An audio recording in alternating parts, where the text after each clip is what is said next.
The Israeli Prime Minister, Benjamin Netanyahu, has convened several ministers within the senior defense echelon to discuss recent developments in the region.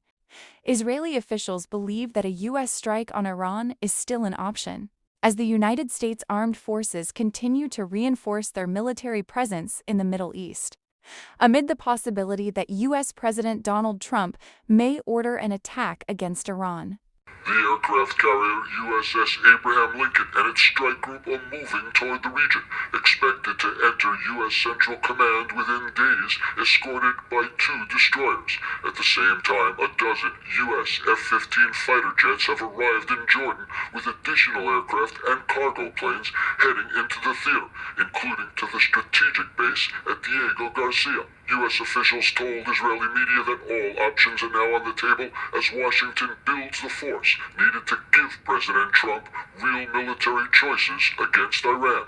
Prime Minister Netanyahu convened senior members of Israel's defense echelon as officials assess that an American strike is a real and growing possibility after reports that Trump halted an attack last week due to limited U.S. capabilities and regional restrictions. The calculus is now changing as U.S. forces flow back into the region. The military option is being restored, including Trump's reportedly preferred one-and-done scenario.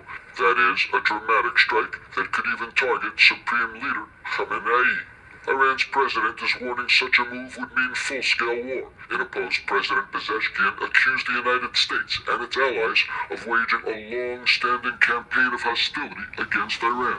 Iran is also signaling a possible hardening of its response to the recent wave of mass protests, with the judiciary now openly floating the possibility of executions linked to the unrest. Speaking at a press conference, the Iranian judiciary spokesman said that a number of cases have been classified as muharib, an Islamic legal term meaning waging war against God. That's a charge that carries the death penalty under Iranian law. The remarks mark a potential shift, coming just days after Iran's foreign minister had suggested that detained protesters would not face execution.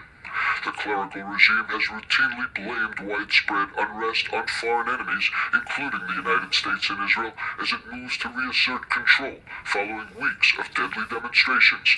Meanwhile, all eyes are now on the U.S. military buildup.